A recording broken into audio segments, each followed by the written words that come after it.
আমাদের পৃথিবী রহস্যে ভরা এক পৃথিবী, যার মধ্য থেকে কিছু রহস্য আপনি হয়তো জানেন, কিন্তু আজ আমরা এমন রহস্য সম্পর্কে বলতে চাচ্ছি হয়তো আপনি সেই রহস্য সম্পর্কে আগে কোথাও কখনো শোনেননি। 1 নম্বরে রয়েছে গাছের ভিতরে ঢুকে যাওয়া সাইকেল। ওয়াশিংটনের ভার্সন আইল্যান্ডে রয়েছে এক বিচিত্র গাছ, যার মধ্যে এক মরিচা পড়া বিশাল সাইকেল ভিতরে ঢুকে আছে। শুধু সামনের এবং পিছনের টায়ার দেখা যায় সাইকেলটির। দেখলে এমন মনে হয় যে গাছটি সাইকেলটিকে খাওয়ার প্রচেষ্টা চালিয়েছিল, কিন্তু অর্ধেকটাই খেতে পেরেছে। কিন্তু কেউ এটাও জানে না যে সাইকেলটি কিভাবে গাছের মধ্যে ঢুকে গিয়েছিল। এর উপর বহু কাহিনী প্রচলিত আছে, তবে বিখ্যাত যে কাহিনীটি প্রচলিত আছে সেটি হলো সাইকেলটি কোনো এক বালকের ছিল, যে সাইকেলটি গাছের পাশে রেখে যুদ্ধে চলে গিয়েছিল এবং মারা গিয়েছিল। এবং দ্বিতীয় ঘটনা অনুযায়ী একজন লোক এই সাইকেলটিকে গাছের পাশে রেখে চিরতরে চলে গিয়েছিল, এবং কিছু লোক এটিকে মানুষের কারসাজি বলে মনে করে। কিন্তু এটা তো হওয়া সম্ভব নয়, কারণ বেশ কিছু বছর ধরে অন্য আরেকটি গাছ এক মোটরসাইকেলের গলত করে খাওয়ার প্রচেষ্টা চালাচ্ছে। এই ছবিটিটা স্পষ্ট দেখা যাচ্ছে। 2 নম্বরে রয়েছে 70 বছর ধরে চলা ট্রাফিক জ্যাম। 5 মিনিটের কোনো ট্রাফিক জ্যাম আমাদের জীবনকে অতিষ্ঠ করে তুলতে যথেষ্ট, কিন্তু ট্রাফিক জ্যাম যদি 70 বছর ধরে চলে তাহলে জ্যামে থাকা গাড়িগুলোর এমন হাল হওয়া আশ্চর্যজনক কোনো বিষয় নয়। এই যে এই গাড়িগুলো যে আপনি দেখছেন, এই গাড়িগুলো 70 বছর ধরে এভাবে দাঁড়িয়ে আছে, কিন্তু 70 বছর আগেও এই গাড়িগুলো একেবারে নতুন ছিল, অন্য গাড়িগুলোর মতোই মানুষ বহন করত, চলতো। হঠাৎ একদিন তাদের দাঁড়িয়ে যেতে হয়। দাঁড়িয়ে থাকতে থাকতে আজ তাদের এই অবস্থা। না কোনোদিন কোনো মালিক তাদের নিতে এসেছে, আর এই জায়গা গাড়িগুলোর আস্থান হয়ে গিয়েছে।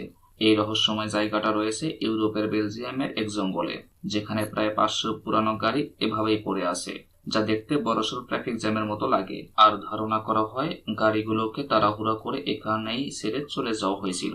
কিন্তু কেন? আসলে এই গাড়িগুলো হলো বেলজিয়ামে বসবাসরত আমেরিকান সামরিক সৈন্যদের। দ্বিতীয় বিশ্বযুদ্ধের সময় এই গাড়িগুলোকে এখানে রেখে যুদ্ধে চলে যেতে হয়, আর তখন তারা গাড়িগুলোকে জঙ্গলে লুকিয়ে পার্ক করেছিল, এটা ভেবে যে যুদ্ধ শেষে গাড়িগুলোকে এখান থেকে নিয়ে যাবে। কিন্তু যুদ্ধ শেষে সেই সৈন্যরা গাড়িগুলোকে আমেরিকা পর্যন্ত খরচ বহন করতে না পারায় গাড়িগুলোকে এখানে রেখে ফিরে চলে যেতে হয়। 3 নম্বরে রয়েছে পর্তুগালে হওয়া অ্যাঞ্জেল হেয়ার রেইন, অর্থাৎ পরিধির চুলের বৃষ্টি। 1995 সালে পর্তুগালে দুপুরের পরে সাদা রঙের রেশমি তুলার মতো এক আজব জিনিস আকাশ থেকে পড়তে থাকে। মানুষ ঘর থেকে বাইর হয়ে এই বিচিত্র ঘটনাটি দেখা শুরু করে, আর এই ঘটনাকে তারা নাম দেয় অ্যাঞ্জেল হেয়ার রেইন। নিচে পড়ার পর দেখা যায় অনেকটা মাকড়সার জালের মতো। আর সবচেয়ে বিস্ময়কর ঘটনা হলো এর উপর আলট্রা ভায়োলেট লাইট পড়লে এগুলো জীবিত হয়ে যায়। তখন এটাকে এলিয়েনের সাথে সম্পর্কিত বলে ধারণা করেছিল, কিন্তু কিছু বিজ্ঞানী এটা বলেছিল যে এটা আমাদের পৃথিবীর জীব, যা বায়ুমণ্ডলের উপরের স্তরে বসবাস করে, মাটি এবং আকাশের মাঝখানে বাতাসের সাথে ভেসে থাকে। তারপর পৃথিবী আলাদা আলাদা জায়গায় একই ঘটনা ঘটে, যেমন ফিনল্যান্ড এবং কানাডা, কিন্তু এই আজব জিনিস ভালোভাবে বিশ্লেষণ করার আগেই গায়েব হয়ে গিয়েছিল। 4 নম্বরে রয়েছে 1955 সালে গায়েব হয়ে যাওয়া এক বিমান, যা 37 বছর পর ল্যান্ড করে। 1995 সালে ফ্লাইট 914 57 জন প্যাসেঞ্জার নিয়ে উড়ে গিয়েছে নিউ ইয়র্ক থেকে মায়ামির উদ্দেশ্যে, কিন্তু এই বিমান কখনো মায়ামি পৌঁছায়নি।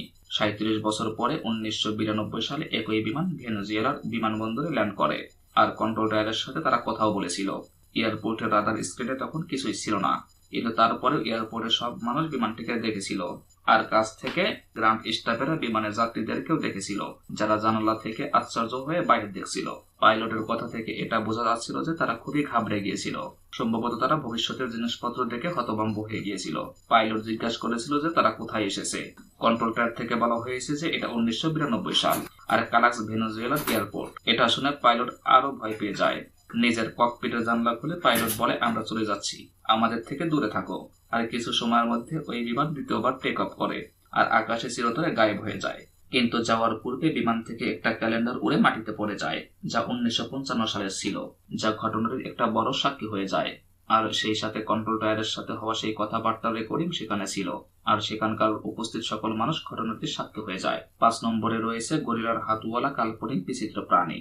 মুভিতে দেখা কিছু বিচিত্র প্রাণীগুলো এই পৃথিবীতেও থাকতে পারে, এই কথা কেউ অস্বীকার করতে পারবে না, কারণ পৃথিবীতে যে কত ধরনের প্রাণী রয়েছে তা ধারণা করাও সম্ভব নয়। এমনই এক প্রাণীর দেখা পাওয়া গিয়েছিল অস্ট্রেলিয়ার এক অজগর সাপের মুখের ভিতরে। কুইন্সল্যান্ডের অস্ট্রেলিয়াতে একজন ব্যক্তি নিজের গ্রামের বাড়ির ঘরের পাশ থেকে এটাকে দেখতে পায়।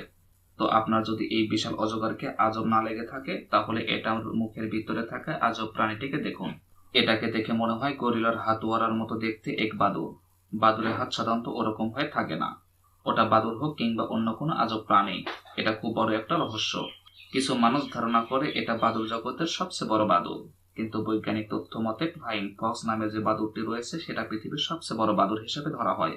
কিন্তু এই বাদুড়ের ভিতরে তার কোনো লক্ষণই ছিল না। কিন্তু প্রাণীটি কি ছিল যা অজগরটি খেয়ে ফেলেছিল? তো বন্ধুরা, ভিডিওটি ভালো লাগলে একটা লাইক করবেন এবং নতুন ভিডিও পেতে সাবস্ক্রাইব করবেন।